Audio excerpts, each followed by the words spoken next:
আজিকালি মানুহবিলাকৰ চিন্তাধাৰাবিলাক ভাবিলে দেখিলে ভয় লাগি যায়।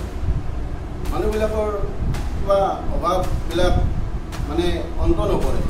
কাৰোবাৰ যদি এখন বাইক আছে তেওঁক আকৌ 4 চকীয়া এখন লাগে, 4 চকীয়া এখন যদি আছে তেওঁক আকৌ এখন বিলাসী 4 চকীয়া নতুন কোম্পানীৰ ধুনীয়া গাড়ী লাগে। কাৰোবাৰ যদি এটা বিল্ডিং আছে তেওঁক আকৌ এটা বিল্ডিং লাগে, ধুনীয়া বিলাসী বিল্ডিং লাগে।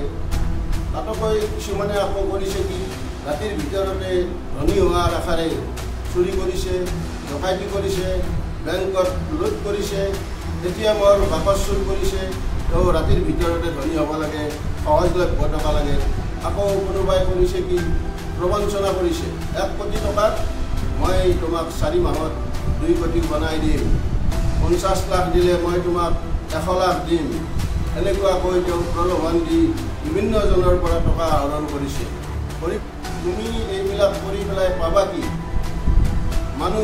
মানুহৰ জীৱন হৈছে কচুৰ পাতৰ পানী।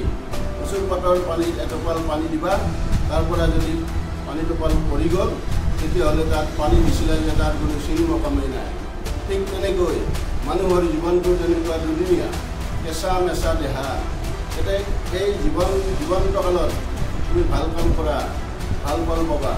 আৰে তোমাৰ মৃত্যুৰ সময়ত তোমাৰ পত্নী আৰু পুত্ৰই ভাই ককায়ে মিলি কি কৰিব?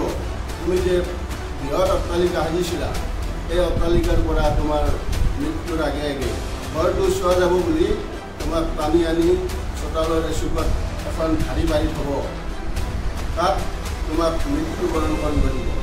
কি হ'ল?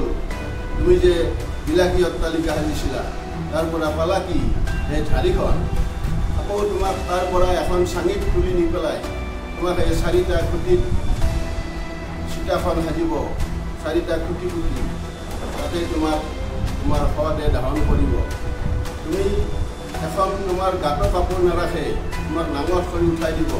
তুমি আহিছিলা যেনেকৈ নাঙত হৈ যাব লাগিব, সেনেকৈ নাঙত হৈ তোমাৰ গাৰ কাপোৰ খুলি তোমাৰ কাপোৰ ৰাখি দিব। পালা কি তুমি? এটা বস্তু পালা, এই যে খুঁটি 4টা দিছে তাতে তলত তোমাক এটকাকৈ 4টা টকা দিব। এই 4 টকা তুমি পালা।